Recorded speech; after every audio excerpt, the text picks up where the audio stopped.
Everyone could please be seated.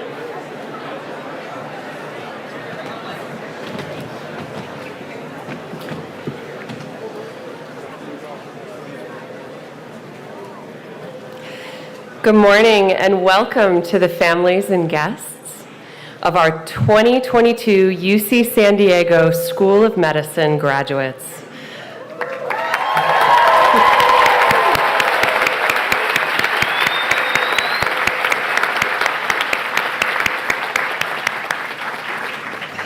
I'm Dr. Michelle Daniel, and I'm Vice Dean for Medical Education here at UC San Diego School of Medicine, and I am honored to join you for our 51st annual commencement ceremony.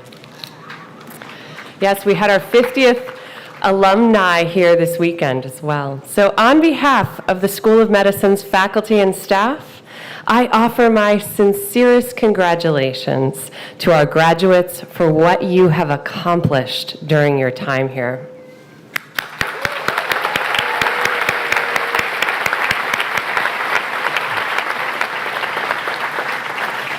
You not only succeeded, you excelled during an unprecedented time. You navigated a pandemic and helped serve our communities in their hour of greatest need. You advocated to right inequities and sought justice in the wake of the murders of George Floyd. You came together as a community to combat anti-Asian violence, walking each other home. You spoke out against climate change after a devastating season of drought and forest fires in our beloved state of California. You rallied to protect women's rights as the Supreme Court threatens to overturn Roe v. Wade. And throughout these troubled times, you have made us all immensely proud. You are standouts, and the events of the past 4 years will emblazon your class forever in our minds. We honor and appreciate your gifts, and we have the utmost respect for the remarkable resilience and flexibility you've demonstrated. So, you will have the opportunity to hear from many of the individuals behind me during this morning's ceremony, but please allow me to introduce the members of the platform party, and I will ask them to rise when their names are announced. Pradeep Khosla, Chancellor of UC San Diego. David Brenner, Vice Chancellor for Health Sciences. Lucy Kalanathi, our commencement speaker from Stanford University School of Medicine. James Antony, Dean for Graduate Division. Christopher Kane, Dean for Clinical Affairs. Kama Galuma, Associate Dean for Admissions and Student Affairs.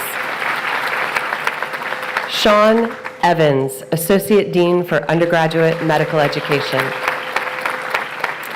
Charlie Goldberg, Associate Dean for Graduate Medical Education. Maria Happy Araneta, Associate Dean for Diversity and Community Partnerships. Lena Lander, Associate Dean for Education, Technology, Innovation, and Assessment. Paul Insel, Co-Director of the Medical Scientist Training Program.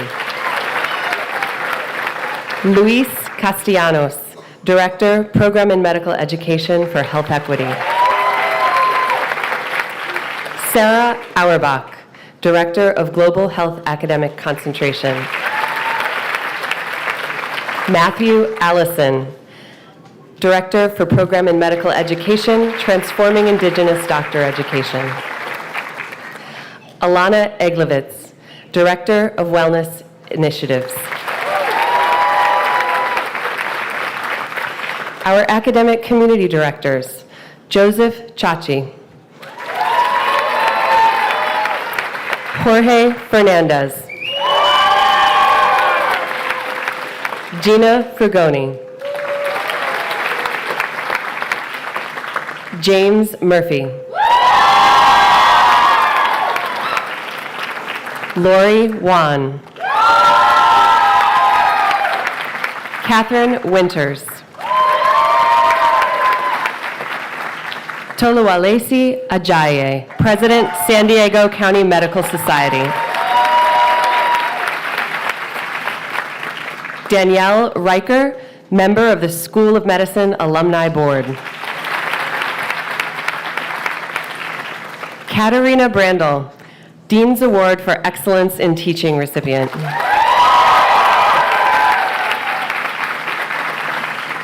And the Kaiser Excellence in Teaching Award recipients. Julia Cormano. Jeffrey Noel. Jason Pedowitz.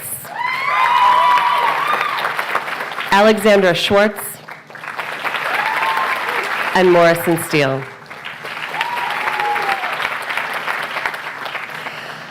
I would also like to recognize the special guests in the audience today, including our emeritus deans, faculty, department chairs, current faculty, and alumni. Thank you for being here to celebrate our graduates.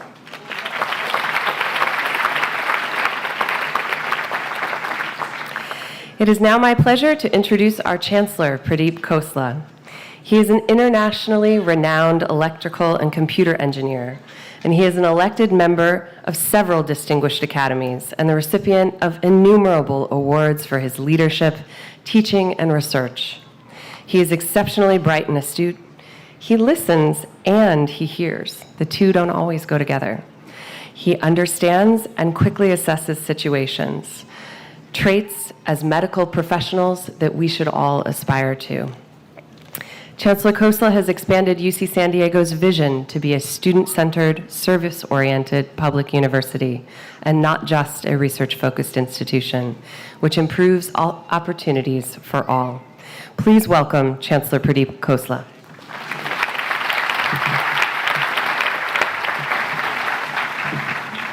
Thank you, Dr. Daniel. And good morning, graduates, and good morning, families of graduates. This is your day. So all of us, let's just give our graduates a big hand. This is their day. Thank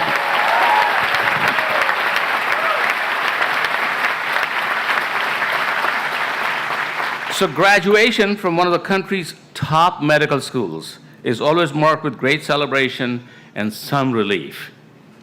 But the class of 2022 has cause for something truly special. This graduation day has become even more meaningful because you have powered through historic circumstances created by once-in-a-century pandemic. You, the class of 22, met that challenge with an extraordinary effort, extraordinary resilience, and extraordinary brilliance. And from this moment forward, you will say, I was there. You would have said this anyway, but this makes it really special because we are going through some special times. So you will say, I was in medical school when COVID-19 pandemic struck. You might also say, and I hope you will say, that I was in medical school helping the city and the county of San Diego when the COVID-19 pandemic struck, because our School of Medicine and our health system really stepped up and was a leader in this city, in this county, and its leadership demonstrated through all of California. But what else will you say? But what else will you say about this time in your life? And I hope you'll say more than I became a doctor. I hope you will say, I became a champion. I became a champion for health and a champion for well-being. Because you indeed have, and I mean this, and I mean that very sincerely. I have witnessed this class since the early days of the pandemic, and I saw how you pivoted to an unimaginable situation. You came together with your faculty and your staff, and together you embraced new ways to complete your studies, your labs, and your clinical rounds. I saw you embrace the great unknown as a great opportunity, a real-life opportunity that would test your merit and would test your skills. And you passed with A+, if I may say so. I saw you expand your depth of knowledge and do that exponentially. And I saw you make connections and deepen relationships while you were here. And I saw you rise to meet every single new challenge that presented itself. You, in my mind, are the personification of persistence. You personify a new bar of excellence. and you will be doing amazing things in your life and in your careers. You may not see it right now, but I hope there will come a moment when you will realize what you have done, what you are doing, and what you would look forward to doing. I hope you will learn to see yourselves as I see you, as our faculty sees you, as your family sees you, as your community see you. They have great hope and great confidence in who you are and what you will do to change this world. You are, as I said, the heroes of health. You are the heroes of well-being, and we are all so very proud of all of your accomplishments. You've already done a lot for our local community, and collectively, you've volunteered countless hours in the context of COVID, and even without COVID, that is just part of the training of our School of Medicine out here.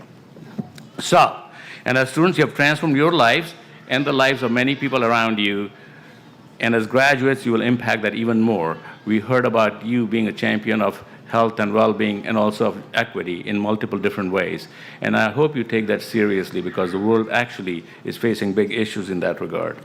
So I encourage you to help to bridge the healthcare gap in California and wherever you might practice. I hope you practice in California. But in case you don't, I hope you do bridge this healthcare gap because it exists all over the country. Use your education to seek out new innovative solutions and make the leading edge your professional stomping ground and continue to be a hero of health and well-being.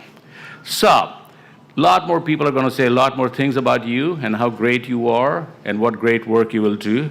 But let me just say, if I were you, I'd also be thanking your families because of their sacrifices, because of their will and their desire to see you succeed. You are where you are. So don't forget to thank them on the way out, at least once.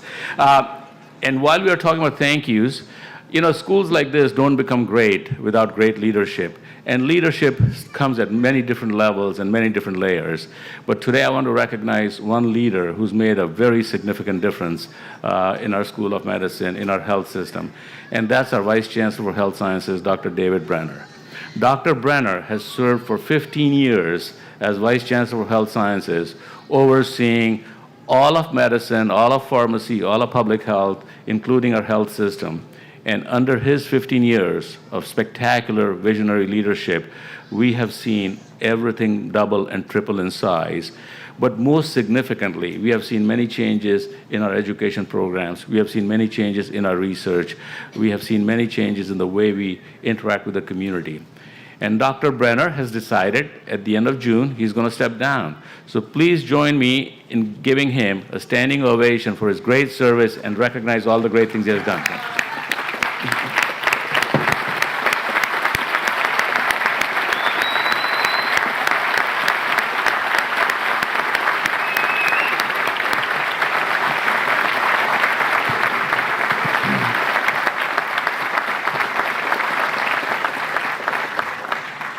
Thank you, David, on a personal level. I'll have more things to say about you later on in your going away parties when we embarrass you more. But really, your impact will be felt for a very long time. And as we are talking about thank yous, I also want to thank the graduates for really making us a better place. When you came here, we were placed with some level of excellence. On your way out, I think you've made us a better place in many, many different ways. And in doing so, I want you to remember that this is your second home. This is your university. We all here, with the faculty, staff, we are all just custodians of your home. So please do come back to your university after you become alumni, and we will be here looking out for you. And as a famous ad used to say, we'll leave the lights on for you. So thank you very much, and congratulations.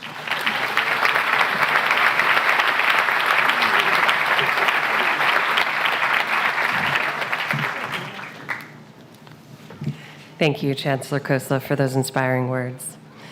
I now am going to share with you some remarks from the Dean of the School of Medicine, Dr. Stephen Garfin, who unfortunately could not be with us to share this celebration today.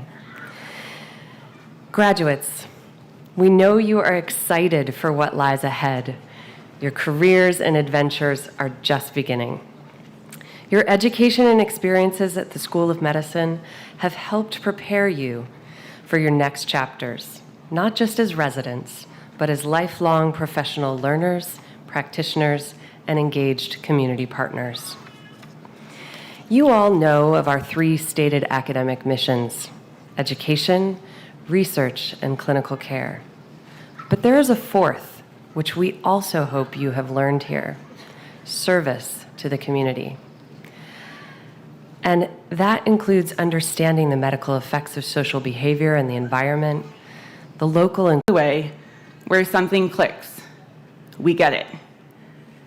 As Dr. Lakin promised us at orientation, we have somehow maneuvered 48,000 facts into our brains. Facts we first learned from an obscure mnemonic, we ultimately understood from a patient's experience. My brain once knew that BLT with a kosher pickle stands for cancers that metastasize to the bone. I only understood that, though, when a kind-hearted veteran hospitalized over Christmas with new bony mets to his spine allowed me to participate in his care and welcomed me, however briefly, into his life.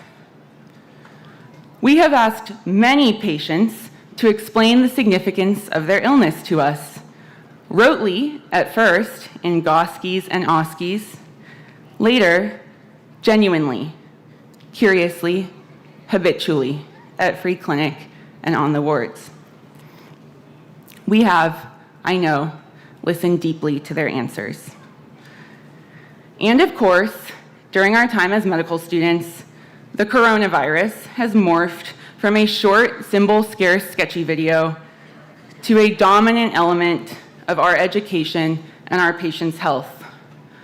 We learned along the way, donning and doffing PPE, virtual visits, protecting our loved ones at home, evidence-based vaccine counseling, care often, perhaps because society leaves them without other options.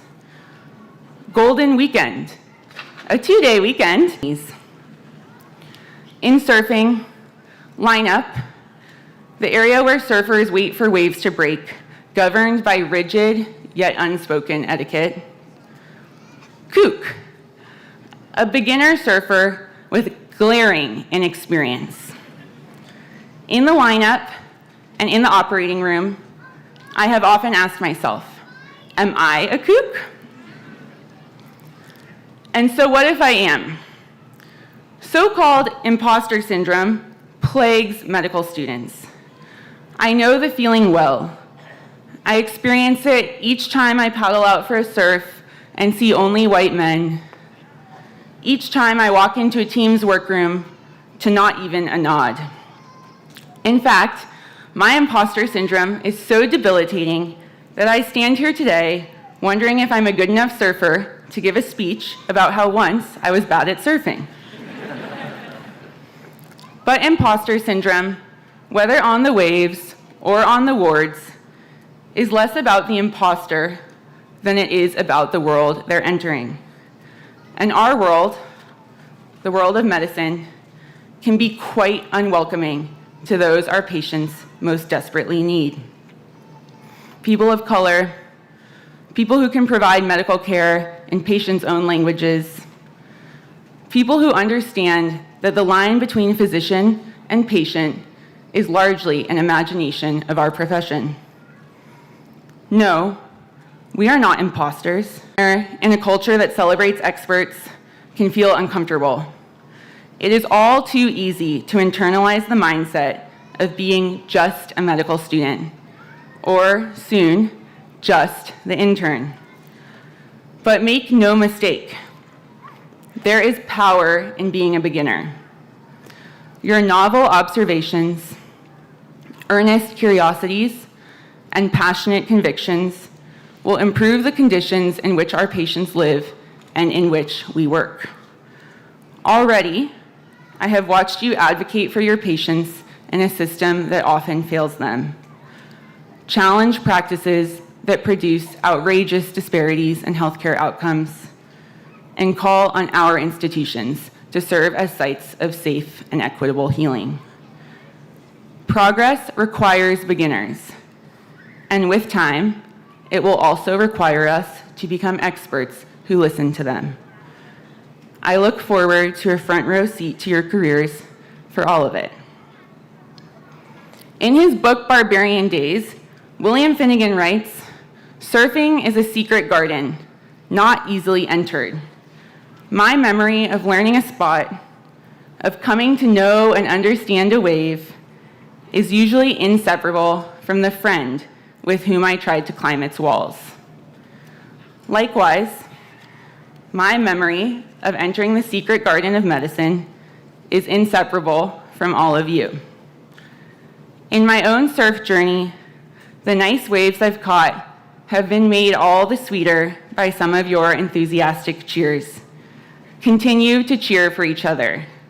Mark the good moments for not only yourself, but those you traverse the long days and nights with. Congratulations to the newest graduates of the UC San Diego School of Medicine. Celebrate all you have accomplished, all you have learned. Today, you are experts, but celebrate yourselves tomorrow too, as beginners. Thank you.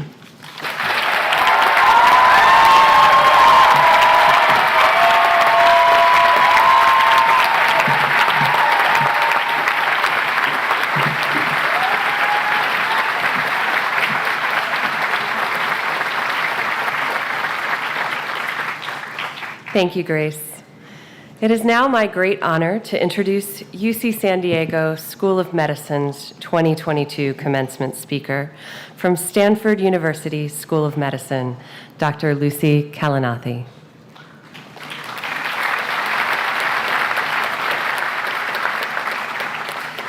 Dr. Kalanathi is the widow of late Dr. Paul Kalanathi, author of the #1 New York Times best-selling memoir, When Breath Becomes Air, for which she wrote the epilogue. An internal medicine physician and faculty member at the Stanford School of Medicine in Palo Alto, California, she completed her medical degree at Yale, her residency at the University of California, San Francisco, and a postdoctoral fellowship in healthcare delivery innovation at Stanford's Clinical Excellence Research Center. At the cross-section of her career as a medical professional and her personal experience alongside her husband during his life, his diagnosis, treatment, and death, Dr. Kalanathi has special interests in healthcare value, meaning in medicine, patient-centered care, and end-of-life care. She has appeared on PBS NewsHour, NPR Morning Edition, the Yahoo News with Katie Couric, and been interviewed for People, NPR, and the New York Times. She was also the 2020 first lecture speaker here at UC San Diego School of Medicine, who welcomed our first-year medical students to the study of medicine with a virtual discussion of her late husband's book. We are grateful to have her here in person today to send our new graduates into the practice of medicine. Welcome, Dr. Kalanathi.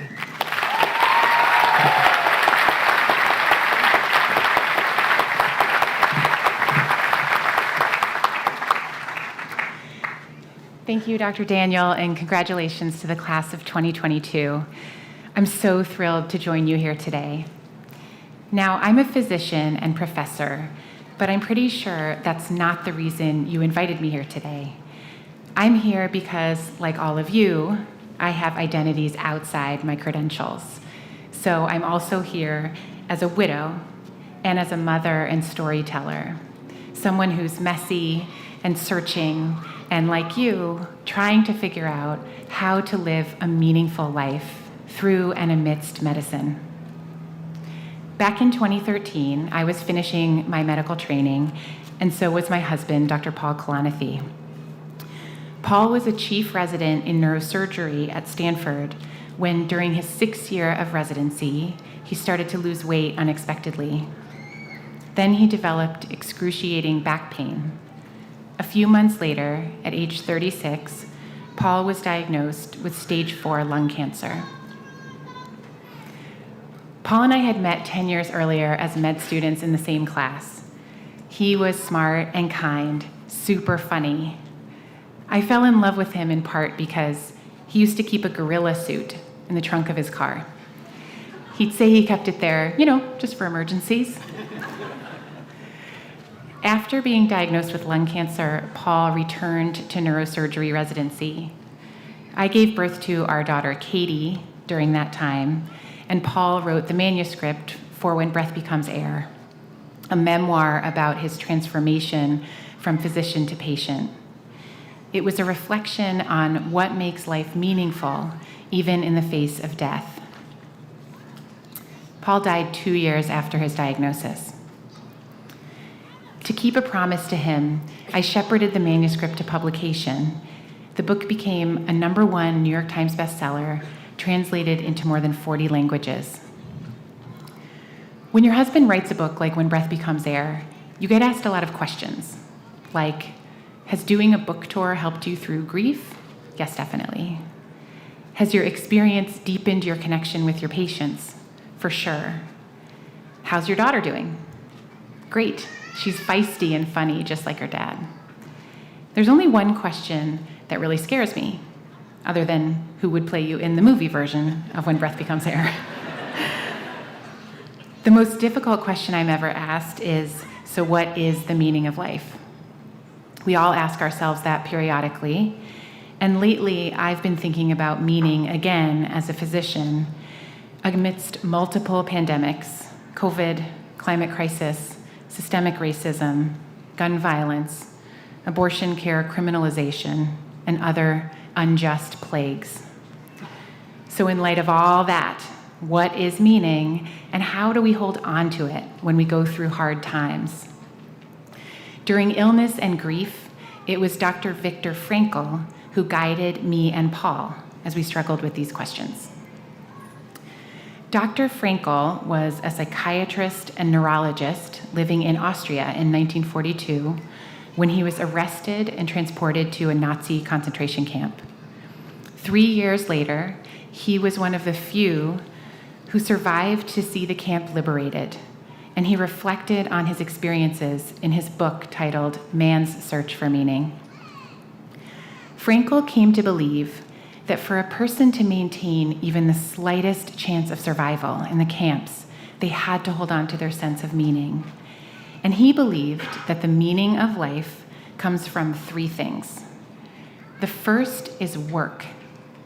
The second is love, the love we feel for our fellow human beings and our experiences. But Dr. Frankl believed that the most significant way we create meaning comes from our hardships, our suffering. Surprising, right? Let's come back to that, because I want to unpack each of these sources of meaning, work and love and suffering, and how they can help us thrive as doctors. First, meaning in work. That one's super clear for us. When you experience your firsts in medicine, the first time you catch a baby, run a family meeting, discover a new protein, or roll out a community vaccination strategy in a pandemic, you see right away that practicing medicine is a constant exercise in rising to the occasion. That's nerve-wracking, but intoxicating, meaningful. In the spring of 2020, a poem went viral on Med Twitter, Marge Piercy's poem called To Be of Use. Healthcare workers everywhere saw themselves in it as they were jumping into treating COVID. Piercy wrote, I love people who harness themselves, an ox to a heavy cart, who pull like water buffalo with massive patience, who strain in the mud and the muck to move things forward, who do what has to be done again and again. That line, people who do what has to be done again and again, that's us. Piercy's poem is validating, fortifying, and it reminds us that it's a privilege to do meaningful work. You came to medical school to work very hard, and medicine is beyond lucky that you're here. But as you know, the satisfaction of hard work or intellectual pursuit isn't the only thing that makes medicine meaningful. So let's talk about Frankl's second pillar of meaning, love. First, I wish you a life full of all the love you might hope for with your partner, family, friends, even the natural world. And on top of that, the great thing about medicine is that our work itself is also love. Love is everywhere in healthcare. And before some of you think, ooh, that's cheesy or flimsy, let me explain. Love is everywhere between healthcare workers.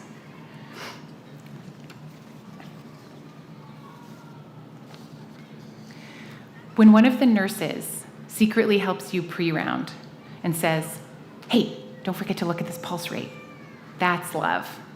It'll help your patient and it'll help you look good on rounds. That's definitely love. The friendships you've made here, that's the kind of love that will make your kids call those friends auntie or uncle. It's pallbearer level love. Trust me on that. And love in the doctor-patient relationship is what happens when you see a patient in their full personhood, when you remove the separation between you and them. I'll tell you about one of the greatest acts of love I've experienced from healthcare providers. Paul didn't mention this in When Breath Becomes Air, but when I was 38 weeks pregnant, he was hospitalized for terrible complications of chemo. I spent all day, every day, at his bedside in the ICU. But we found out only later that the ICU team and the obstetrics team, who of course had both noticed this patient's massively pregnant wife, had made a secret plan for how to get me and Paul and Katie together, just in case I went into labor and all three of us became patients at the same time.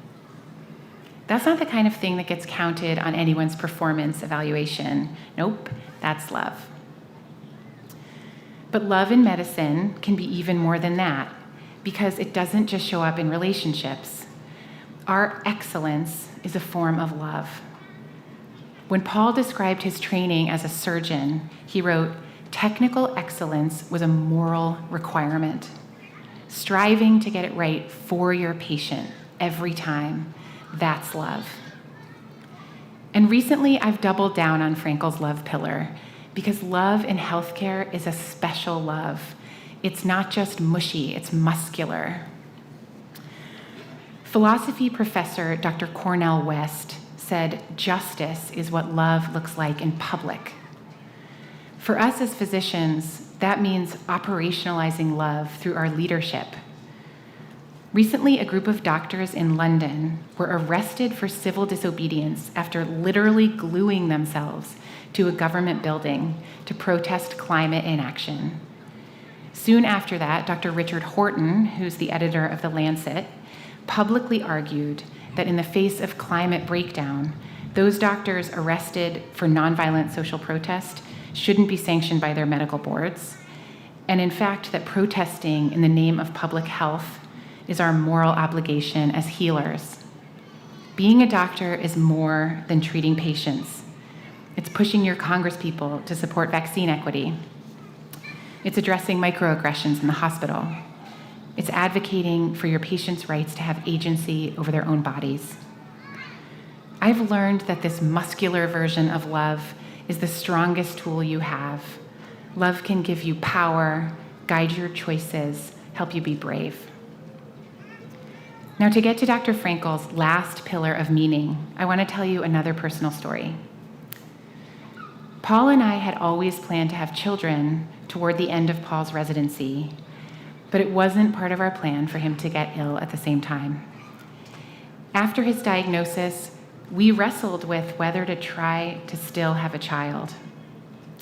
I remember asking Paul, don't you think having to say goodbye to a child would make dying more painful for you?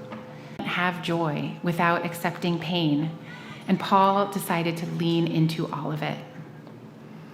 And he agreed with Dr. Frankel when it came to thinking about hardship, that one of the most significant paths to finding the meaning of life can be found through our response to suffering, that suffering can cease to be suffering at the moment it finds a meaning, and that the pure fact of enduring hardship can be intrinsically triumphant. Some suffering you will choose to accept. Other suffering you will not accept, like injustice, like exploitation, even burnout. And in both of those circumstances, in choosing whether you will accept or resist, you create your own meaning. And sometimes in doing so, you create your own contribution to the world in solidarity with other people. For me, meaning has also included being a witness to suffering for my own loved ones and as a doctor. Most of us come to this field because we want to be able to fix people, because we want to help patients resist illness. But we learn that even, or maybe especially when we can't fix things, witnessing is its own form of service. As my friend Dr. Gordon Lee said to me recently, a lot of people think that having to witness suffering is a reason that doctors burn out, but it's not. It's the reason we stay. And that's the great thing about meaning. Meaning is sustaining. When you face something insurmountable, meaning is its own source of hope and strength. One of my favorite book reviews of When Breath Becomes Air says that the book crackles with life. If you had seen Paul at the time he wrote it, that phrase might have seemed contradictory because he was dying. That time was immensely painful and sad.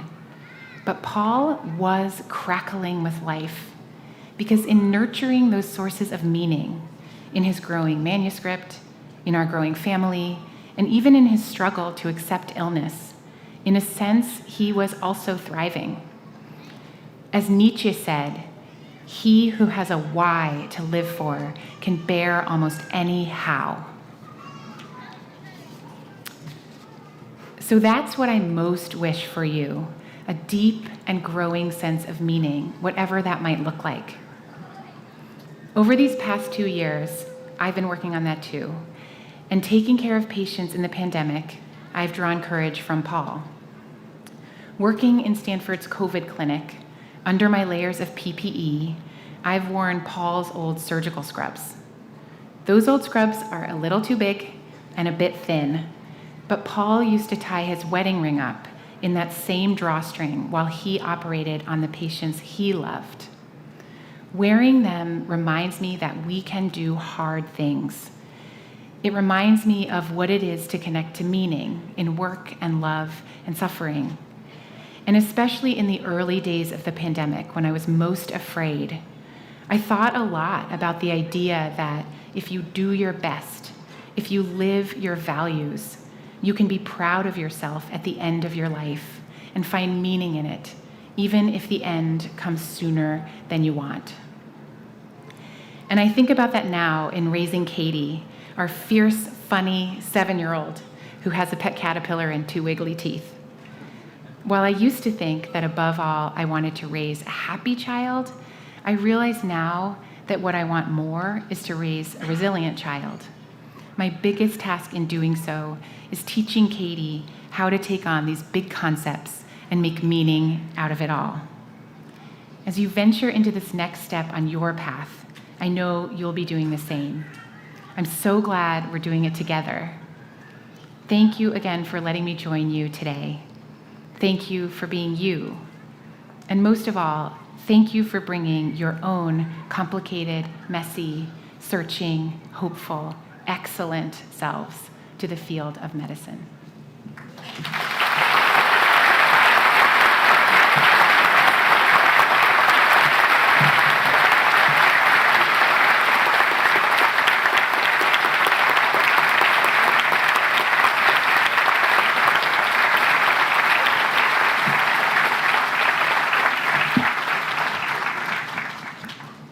Thank you. That was absolutely beautiful and a treasure for all of us. I now have the great pleasure of announcing the inaugural recipient of the UC San Diego School of Medicine Dean's Award for Excellence in Teaching. This award was developed to recognize a faculty member who excels in multiple facets of medical education, including excellence in teaching or mentorship, and outstanding innovation or scholarship, with a sustained record of meritorious service to the educational mission at the School of Medicine. This year, we are thrilled to present present this inaugural award to Dr. Katarina Brandl.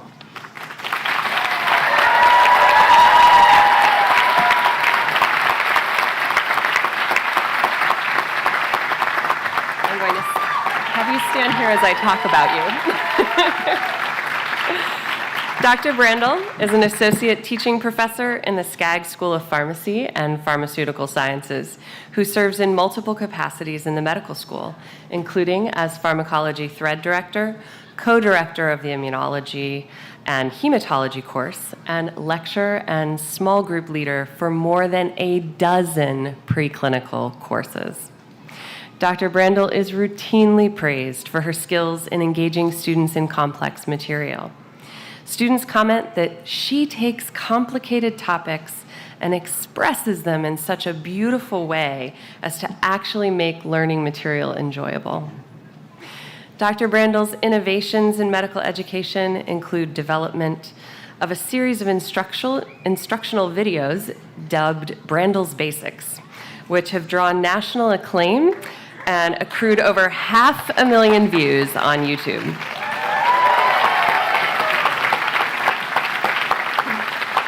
The students, faculty, and deans of the UC San Diego School of Medicine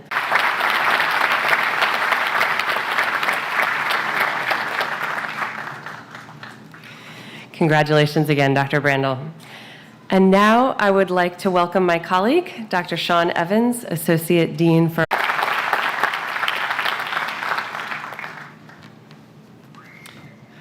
The graduating class selected Dr. Alexandra Schwartz from the Department of Orthopedic Surgery.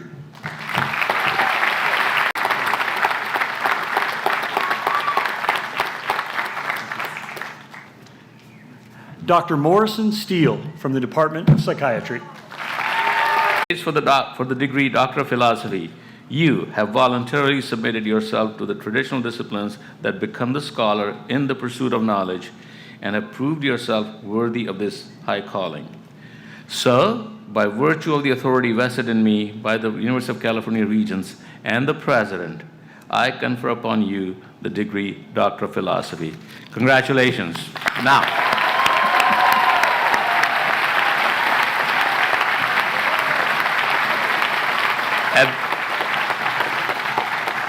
and at this moment, I'm also pleased to introduce Dr. James Anthony, Dean of UC San Diego's Division of Graduate Education and Postdoctoral Affairs. Dr. Anthony. Thank you, Chancellor Kosla. It is my pleasure to introduce the candidates for the degree of Doctor of Philosophy. Each student will arrive on the podium and will announce their name, and Dr. Insel will be here. We're going to do a hooding. This is really a special moment for these PhD students. The first PhD recipient is Jennifer Dumdai. Dr. Dumdai is being hooded by Dr. Heidi Cook Anderson from the Department of Reproductive Medicine and Biological Sciences.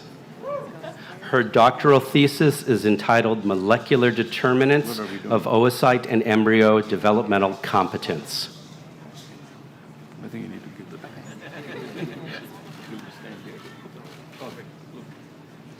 Let's give her a hand.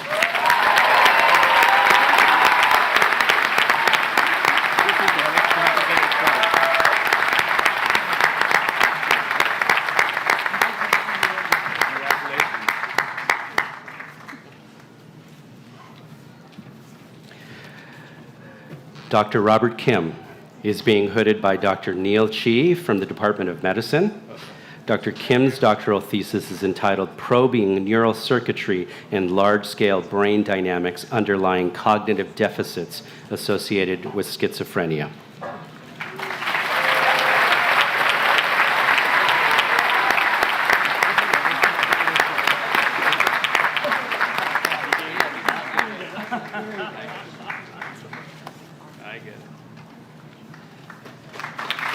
Good job.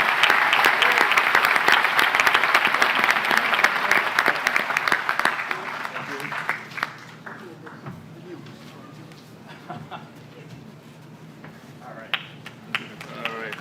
Congratulations. Next, we have Dr. Liam Barry King, who is being hooded by Dr. Erica Ullman Sapphire from the Department of Immunology and Microbiology.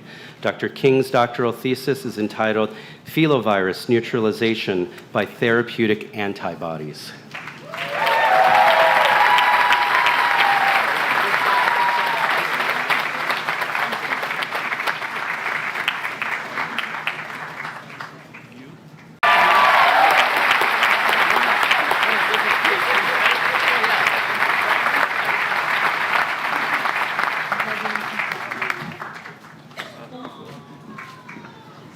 Congratulations. Let's give them all one more big round of applause.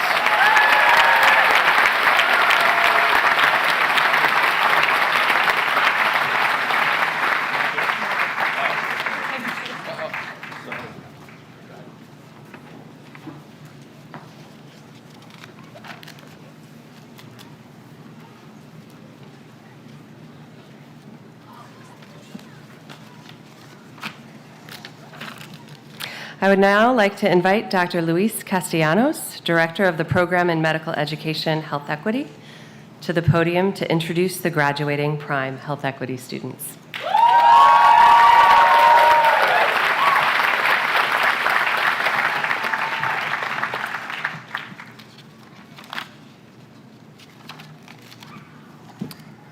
Thank you and good morning.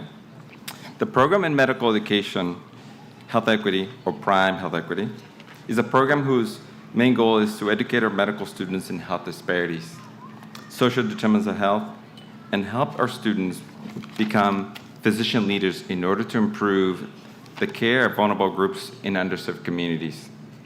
In addition to completing a medical degree, each of our students completes a master's degree as well as an independent research project of their choice. I will now introduce each Prime Health Equity graduate and ask that they stand and remain standing in order to be recognized as the name is called. Ekene Chukwu Akabike.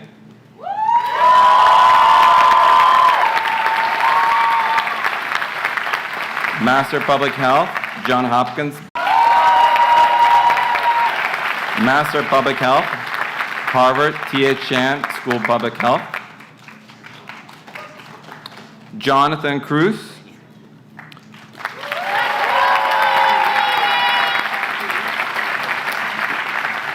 Master of Public Health, Harvard T.H. Chan School of Public Health. Jessica Dominguez.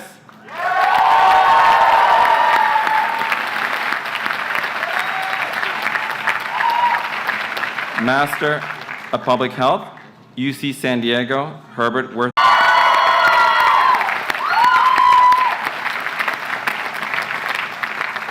Independent Research Project at UC San Diego School of Medicine.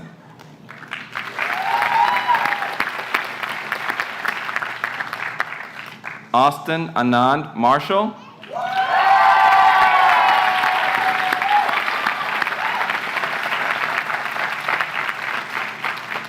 Master of Public Health, Harvard T.H. Chan School of Public Health.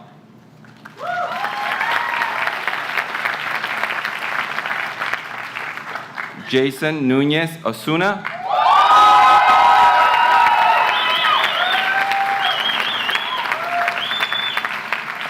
Master of Public Health, San Diego State University School of Public Health. Congratulations to your graduating UC San Diego Prime Health Equity students.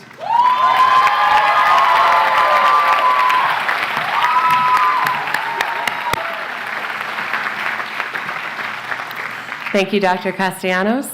Now I would like to invite Dr. Sarah Auerbach, Director of the Global Health Academic Concentration, to introduce the graduating Global Health students.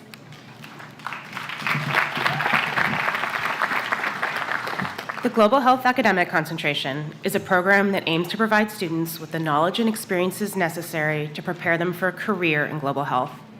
By learning about the complexities and challenges of global health care delivery and the social structural determinants of global health inequities.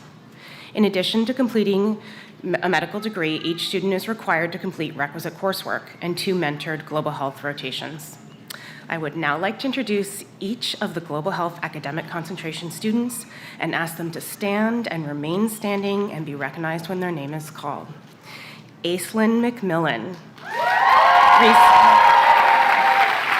Research on tuberculosis diagnostics performed in Mumbai, India. Clinical rotation in emergency medicine in Dhulikhel, Nepal. Allison Reichel. Research on hepatocellular carcinoma performed in Salvador, Brazil. Clinical rotation in internal medicine, San Jose, Costa Rica. Congratulations, I'm so proud of each of you.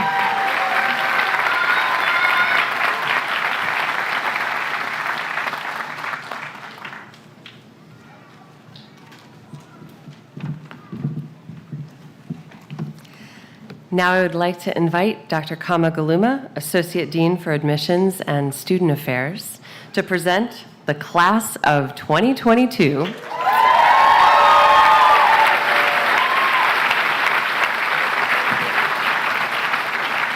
To Chancellor Khosla, who will confer the MD degree.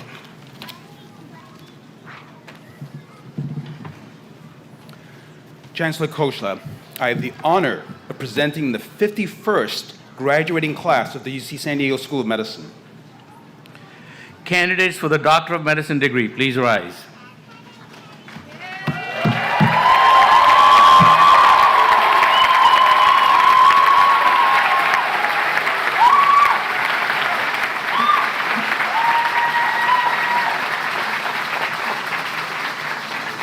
I think they deserve a pre-applause and a post-applause. So thank you for the pre-applause. You have submitted yourselves to the intellectual and emotional disciplines that become the scholar in the pursuit of knowledge and the healer of the sick. You have proved yourselves worthy of this high calling. Therefore, by the virtue of the authority vested in me by the University of California Regents and the President, I confer upon you the degree of Doctor of Medicine. Congratulations.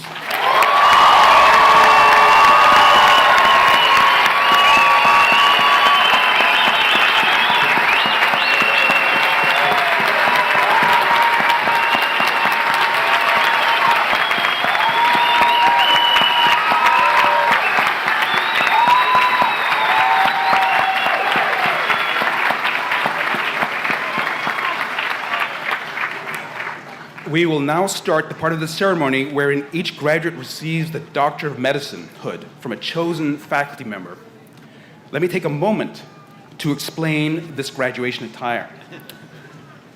Academic dress dates back to the 12th century when wearing hoods and robes originated out of a need to keep warm in unheated buildings. Now they serve to keep us warm in Southern California. Later, the hoods were used as a way to differentiate and recognize various grades of scholars. Our students and faculty are wearing doctoral gowns, which are distinguished from the bachelor and master's gowns by their bell sleeves, velvet panels down the front, and velvet chevrons on the sleeves. The academic hoods utilize colors to signify both academic institution as well as the degree earned. The hoods for the MD degree have Kelly green velvet or a velveteen trim, the color signifying medicine. The PhD hoods have a dark blue velvet, regardless of where which field the PhD was obtained in. These colors are specific to the United States. The satin within the hood signifies the institution by color. Our students will be proudly wearing blue and gold of the University of California. So graduates, as I announce your names, please follow the directions of staff members to join the faculty on the stage to accept your hood and receive your certificate from Chancellor Khosla and Dean Daniel.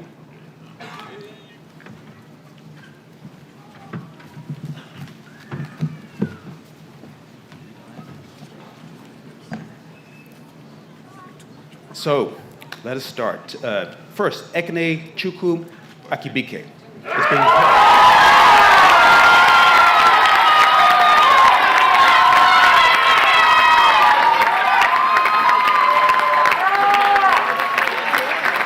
She's being hooded by Dr. Lindia Villas-Jacobo, Assistant Dean Emeritus.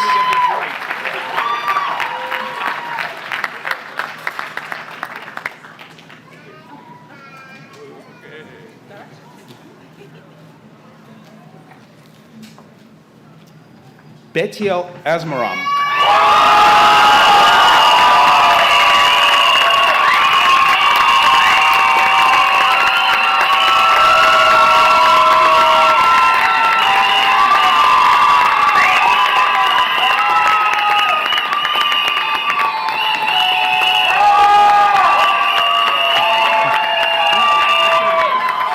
She's being hooded by Dr. Suzanne Aflalo in family medicine. Gabrielle Cahill is being hooded by Dr. James Murphy in the Department of Radiation Medicine and Applied Sciences.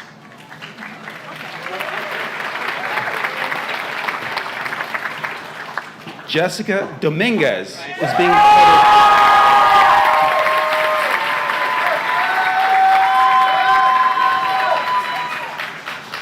Is being hooded by Dr. James Murphy in the Department of Radiation Medicine and Applied Sciences. Armando Gallegos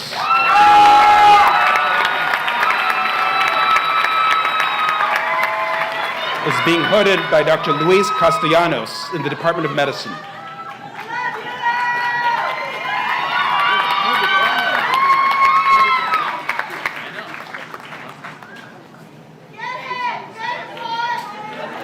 Erica Johnson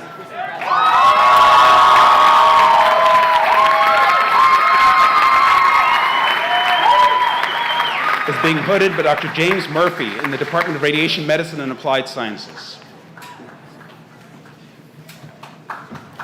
Annie Kaufman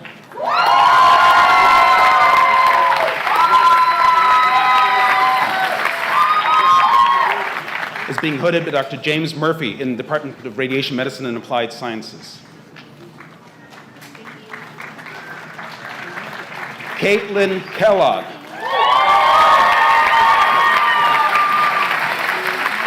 is being hooded by Dr. James Murphy in the Department of Radiation Medicine and Applied Sciences. Riley Kidwell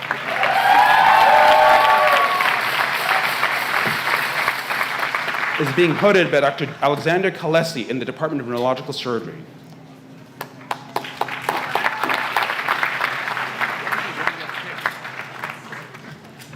Nikhil Kotha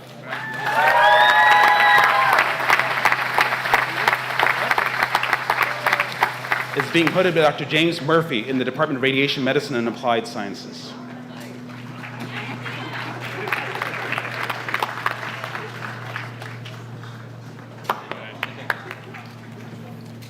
Andrew Liu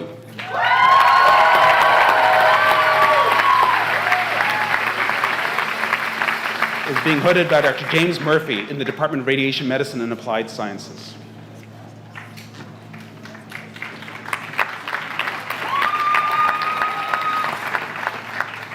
Austin Marshall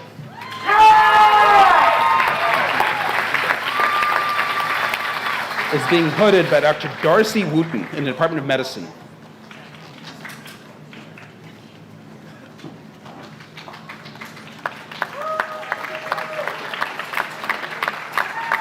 John McDermott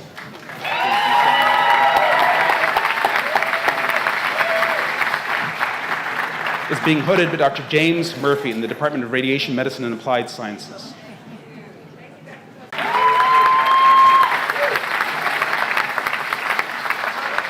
Is being hooded by Dr. James Murphy in the Department of Radiation Medicine and Applied Sciences.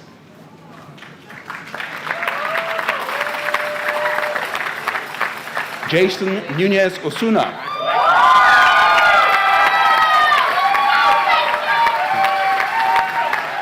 is being hooded by Dr. Jorge Fernandez in the Department of Emergency Medicine.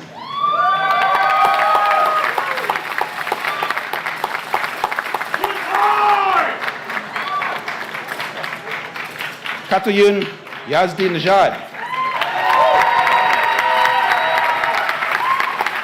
is being hooded by James Murphy in the Department of Radiation Medicine and Applied Sciences.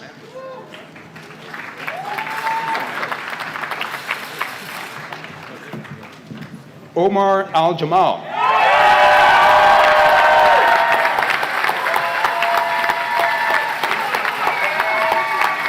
is being hooded by Dr. Jorge Fernandez in the Department of Emergency Medicine.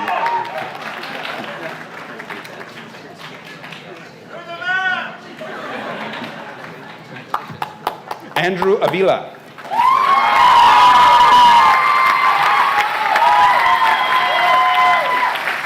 Is being hooded by Dr. Jorge Fernandez in the Department of Emergency Medicine.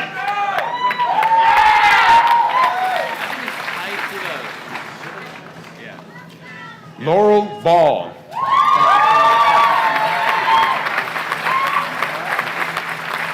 Is being hooded by Dr. Praveen Akutoka in the Department of Medicine.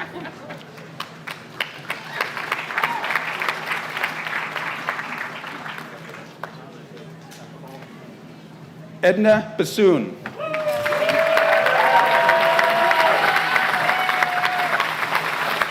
Is being hooded by Dr. Josefina Trausch in medicine.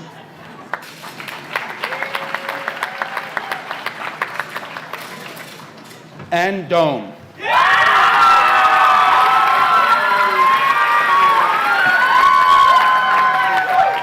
Is being hooded by Dr. Jorge Fernandez in the Department of Emergency Medicine.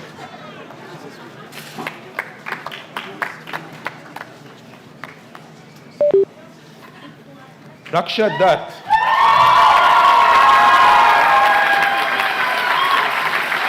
Is being hooded by Dr. Jorge Fernandez in the Department of Emergency Medicine.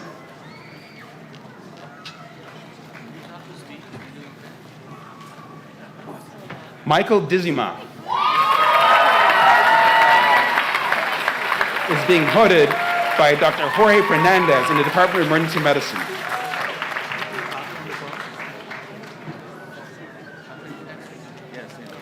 Matthew Liu.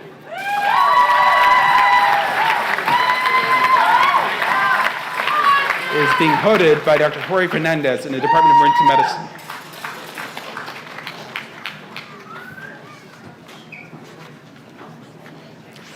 Tanner Long.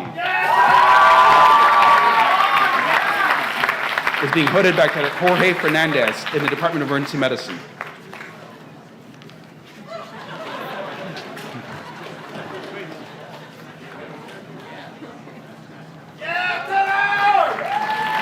Jordan Margansky.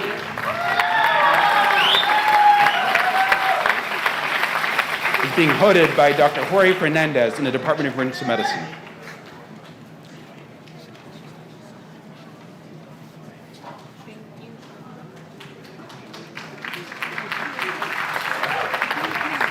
Aislinn Catherine McMillan. Is being hooded by Dr. Jorge Fernandez in the Department of Emergency Medicine.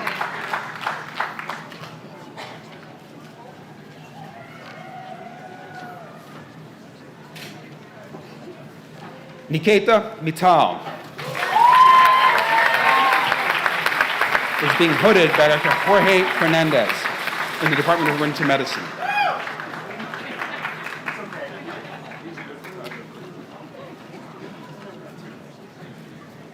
Christian Saavedra Chavez is being hooded by Dr. Joseph Diaz in the Department of Medicine.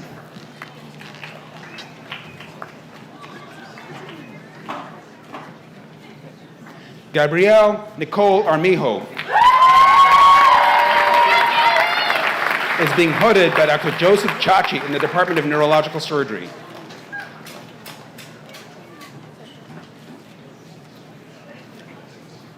Ashley Cardenas is being hooded by Dr. Joseph Chachi in the Department of Neurological Surgery.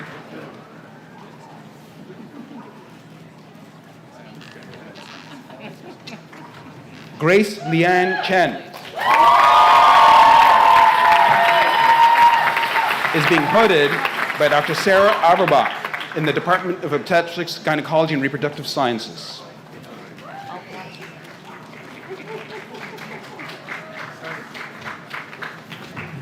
Luis Ray Gasca is being hooded by Dr. Helen Wang in the Department of Pediatrics.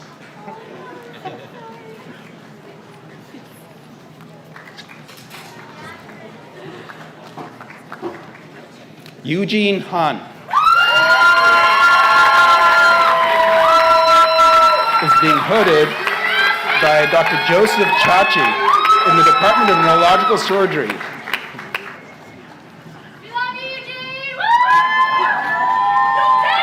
Shayna Hearns is being hooded by Dr. Joseph Chachi in the Department of Neurological Surgery.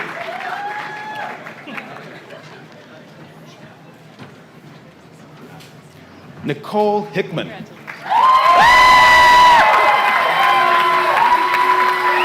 being hooded by Dr. Joseph Chachi in the Department of Neurological Surgery.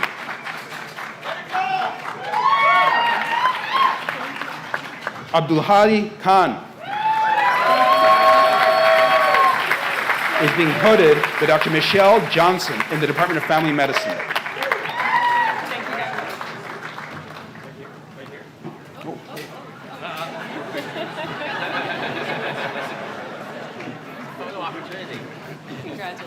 Megan Lowe is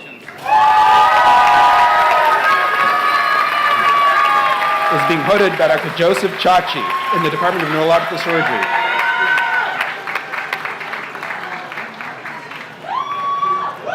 Kushagra Mathur is being hooded by Dr. Joseph Chachi in the Department of Neurological Surgery.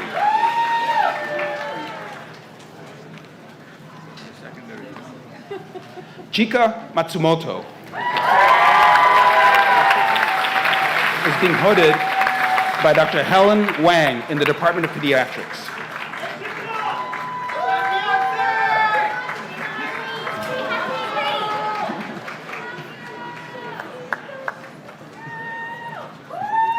Nathan Miller is being hooded by Dr. Joseph Chachi in the Department of Neurological Surgery. J. Yogesh Parikh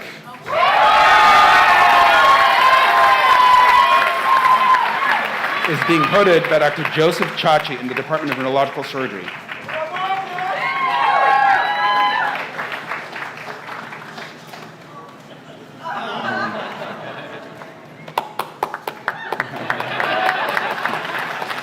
Jobert Lopez Rosal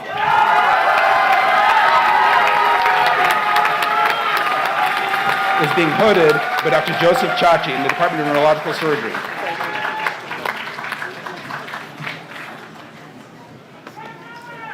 Nawal Siddiqui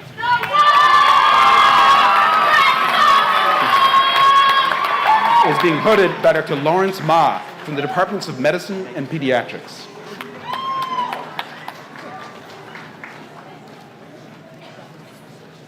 Elizabeth Silverman is being hooded by Dr. Helen Wang from the Department of Pediatrics.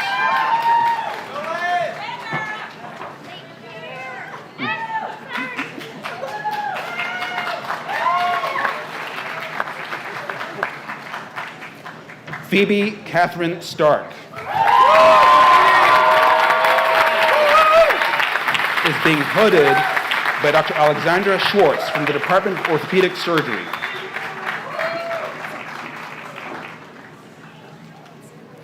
Jennifer Tram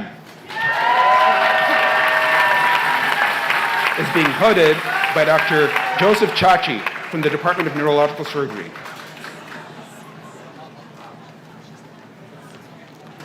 Charles Wong is being hooded by Dr. Joseph Chachi from the Department of Neurological Surgery.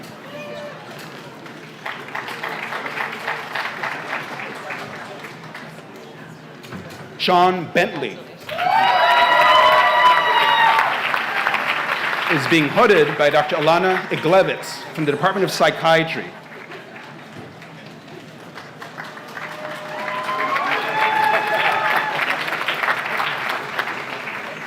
Jennifer Adumdai is being hooded by Dr. Heidi Cook Anderson from the Department of Obstetrics, Gynecology, and Reproductive Sciences.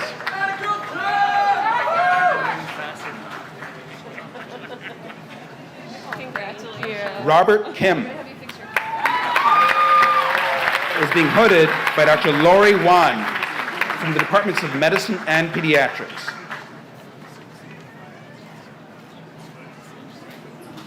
Liam King is being hooded by Dr. Diane McKay in medicine. Of Medicine and Pediatrics.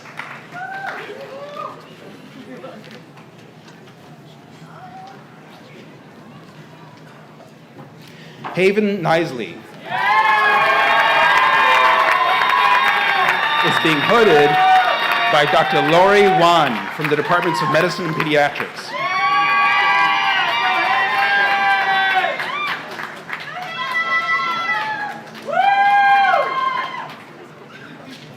Molly O'Connor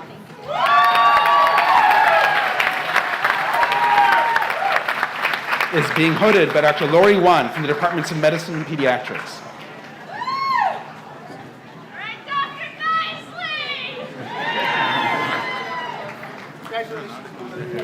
Catherine Park is being hooded by Dr. Lori Wan from the Departments of Medicine and Pediatrics.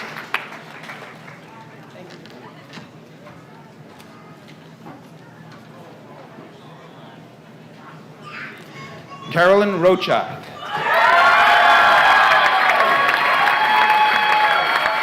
is being hooded by Dr. Patricia Brady from the Department of Family Medicine.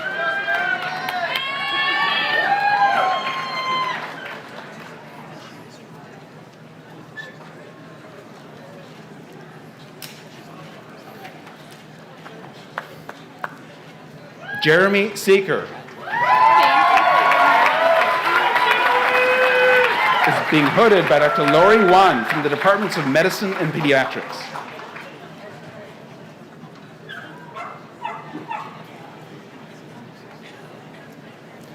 Soumya Unikrishnan is being hooded by Dr. Jonah Hadnikati Gluth from the Department of Radiation Medicine and Applied Sciences.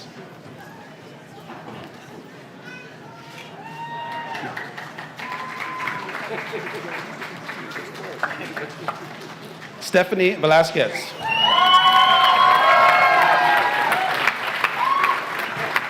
is being hooded by Dr. Lori Wan from the Departments of Medicine and Pediatrics.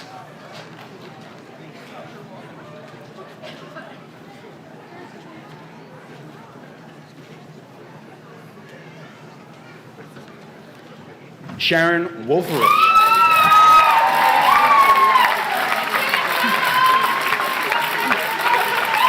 is being hooded by Dr. Jorge Fernandez from the Department of Emergency Medicine.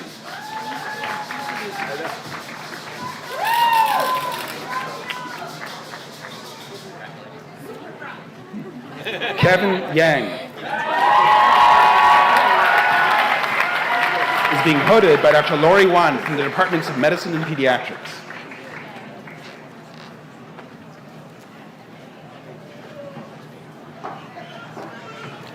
Jacqueline Zue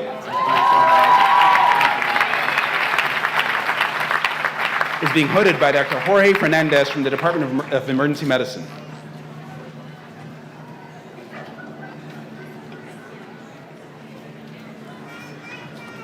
Samuel Bayard is being hooded by Dr. Jane Reldon in Family Medicine.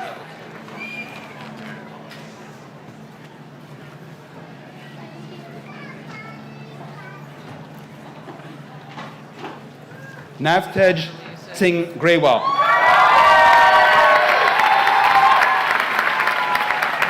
is being hooded by Dr. Charles Goldberg from the Department of Medicine.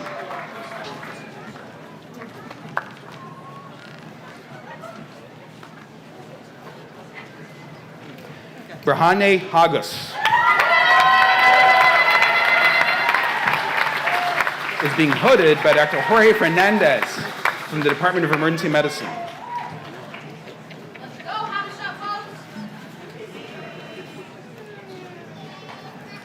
Matthew Harmon is is being hooded by Dr. Catherine Winters from the Department of Medicine.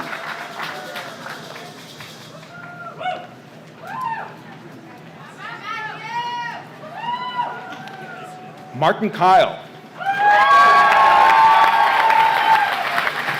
is being hooded by Dr. Michelle Johnson from the Department of Family Medicine.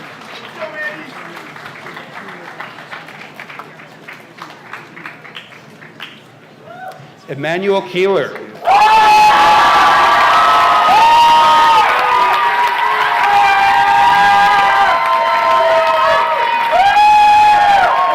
being hooded by Dr. Happy Araneta from the Department of Family Medicine.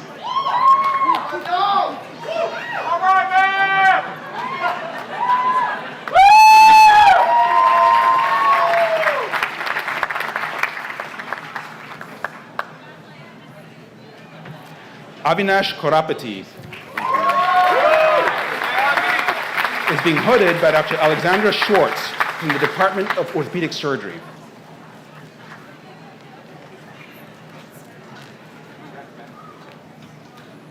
Terrence Lee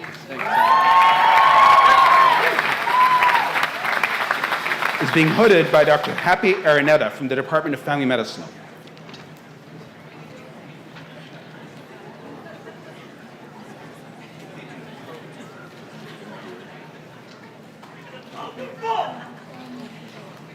Alexander Lowe is being hooded by Dr. Catherine Winters from the Department of Medicine.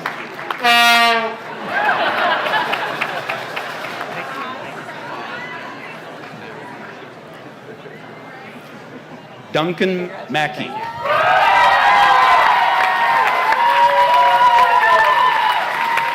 is being hooded by Dr. Catherine Winters from the Department of Medicine.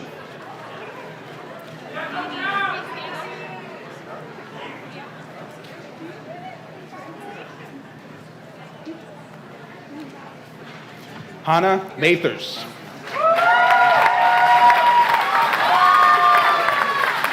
is being hooded by Dr. Catherine Winters from the Department of Medicine.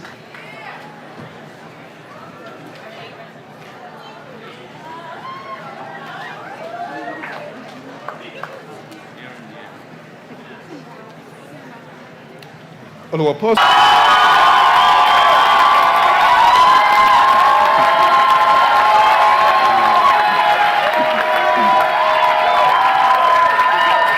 is being hooded by Dr. Catherine Winters from the Department of Medicine.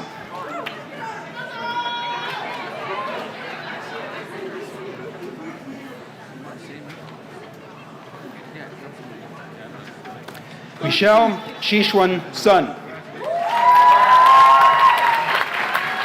is being hooded by Dr. Catherine Winters from the Department of Medicine.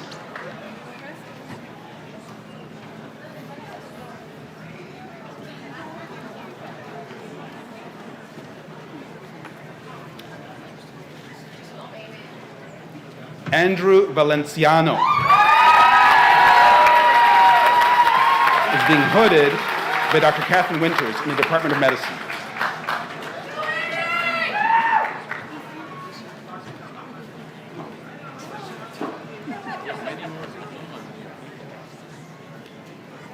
Julie Westover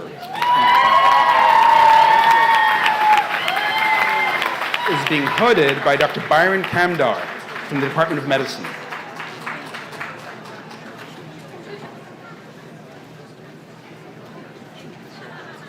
Christine Shui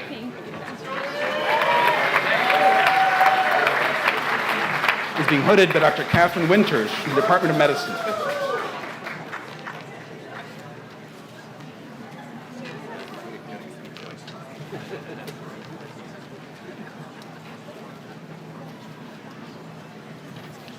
Kevin Ye is being hooded by Dr. Mahmoud Malas from the Department of Surgery.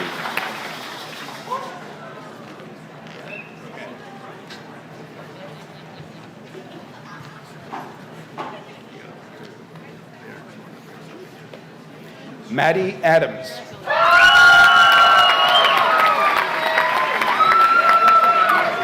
is being hooded is being hooded by Dr. Catherine Winters from the Department of Medicine.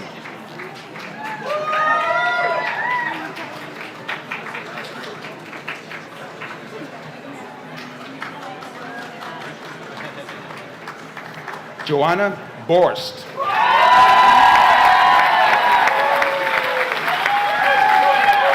is being hooded by Dr. Laura Goda from the Department of Surgery.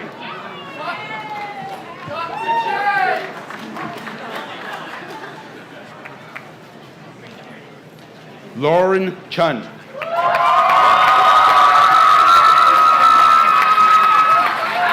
being hooded by Dr. Karen Klein from the Department of Pediatrics.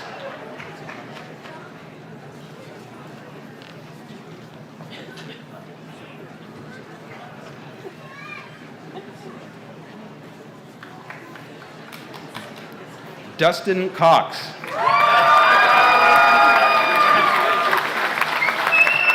is being hooded by Dr. Jorge Fernandez from the Department of Emergency Medicine.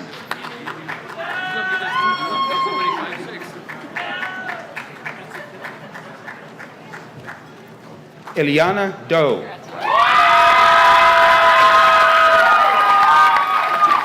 is being hooded by Dr. Gina Fragoni from the Department of Obstetrics, Gynecology, and Reproductive Sciences.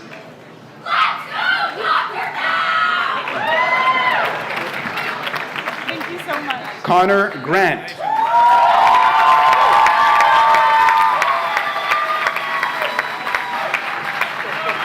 is being hooded by me from the Department of Emergency Medicine.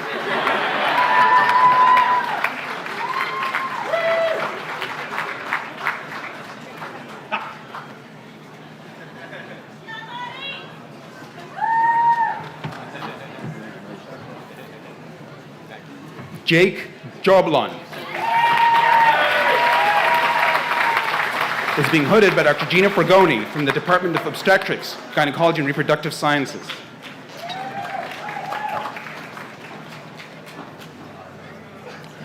Adarsh Kadur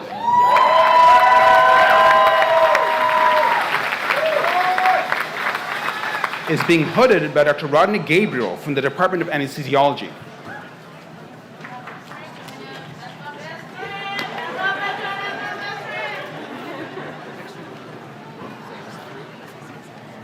Siutami Lasitani is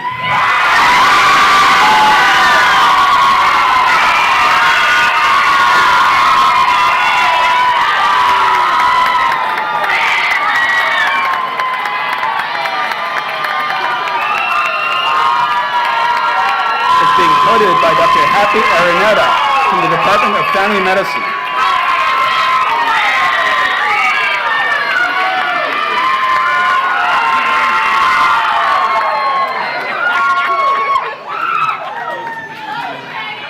Lucia Lin is being hooded by Dr. Rachana Subramoni from the Department of Emergency Medicine.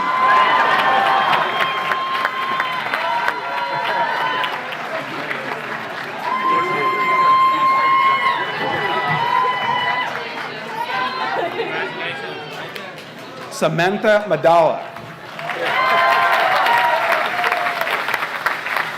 is being hooded by Dr. Catherine Winters from the Department of Medicine.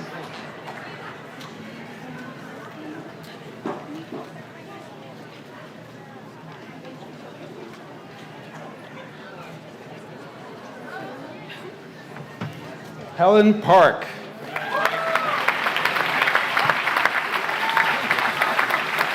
is being hooded by Dr. George Hightower from the Department of Dermatology.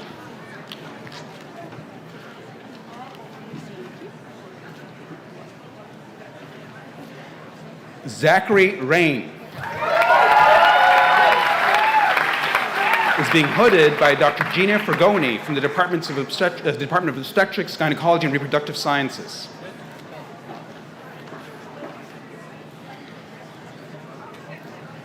Marion Sago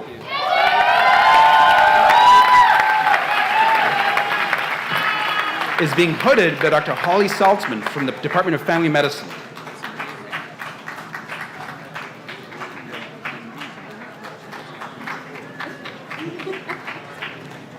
Adam Shar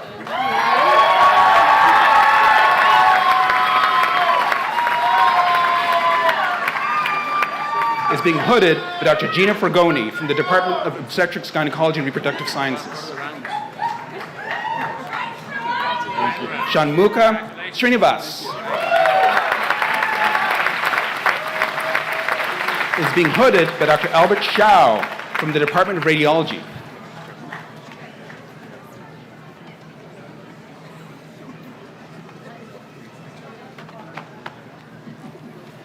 Sophie Yu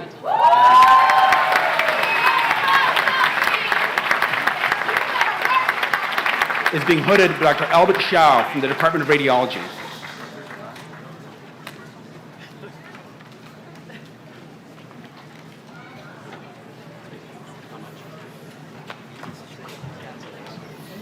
Congratulations.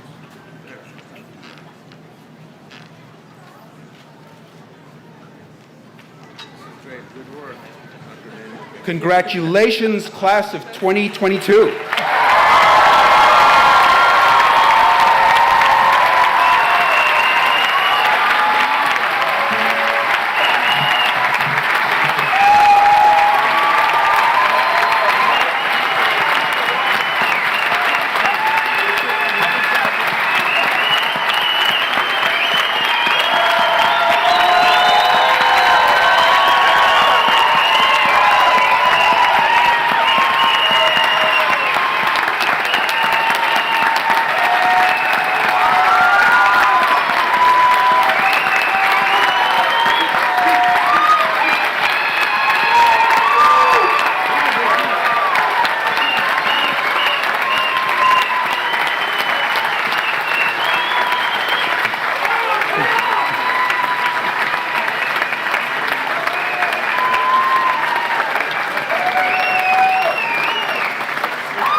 Please be seated, be seated. So our medical community is not only knowledgeable and accomplished, but very, very talented as well. While we wait for our last graduates to have their photos taken, return to their seats, please allow me to reintroduce our Dean's Award for Teaching in Excellence in Teaching recipient, Dr. Katharina Brandel, and welcome a third-year medical student, Dulcin Jayasakara, who will perform Sicilienne by Maria Teresia von Paradis on the cello and keyboard. Dr. Brandel chose to send the class of 2022 off with this lovely piece from a female composer who lived in the 18th century. She was a blind composer, pianist, singer, and teacher, a self-determined woman of considerable spirit and courage. Unfortunately, most of her music was lost, but this is her best-known piece that Dr. Brandel considers a gem. Please enjoy.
a multi-talented woman, and a fantastic medical student.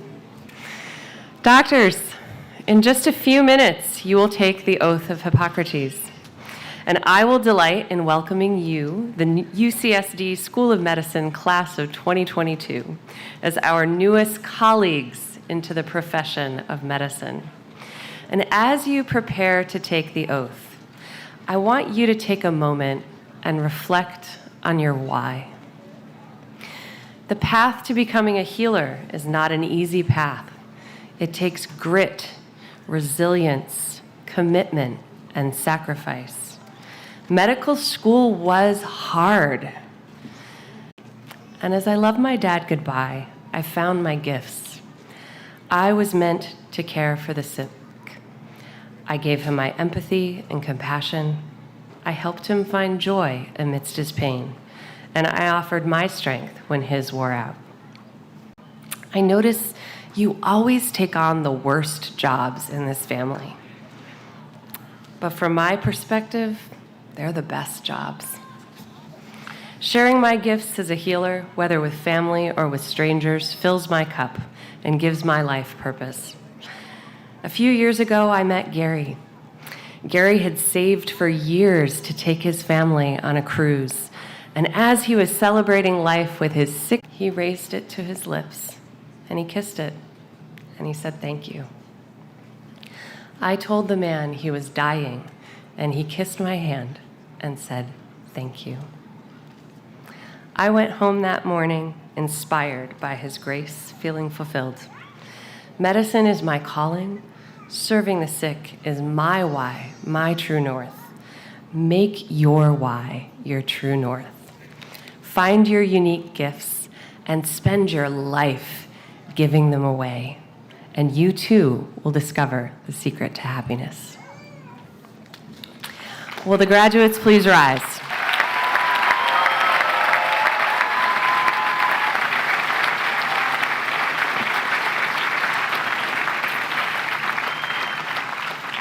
To all assembled, the graduating class of 2022 will now make the declaration of the Oath of Hippocrates. You may find the oath on page 2 of the commencement program. Please repeat after me as I read the Oath of Hippocrates. Now being admitted to the profession of medicine,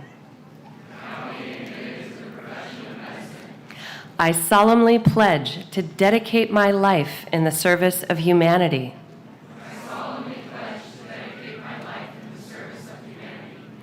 I will give respect and gratitude to my deserving teachers. I will practice medicine with conscience and dignity. The health and life of my patient will be my first consideration.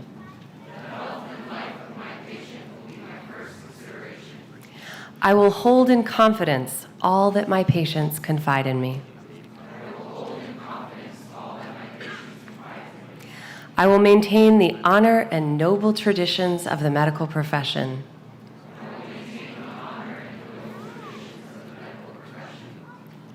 I will not permit consideration of race, gender, religion.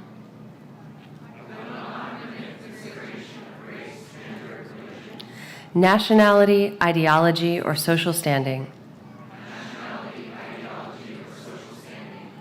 To intervene between my duty and my patient. I will maintain the utmost respect for human life and its quality. And even under threat, I will not use my knowledge contrary to the laws of humanity.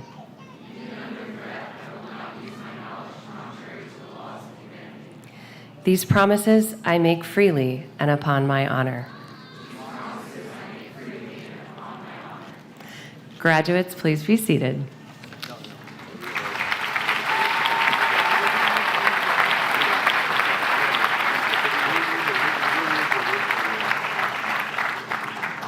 In just a moment, we will conclude the ceremony, and after the faculty and student recessional, I invite all of you to join me for a reception in front of the Medical Education and Telemedicine building.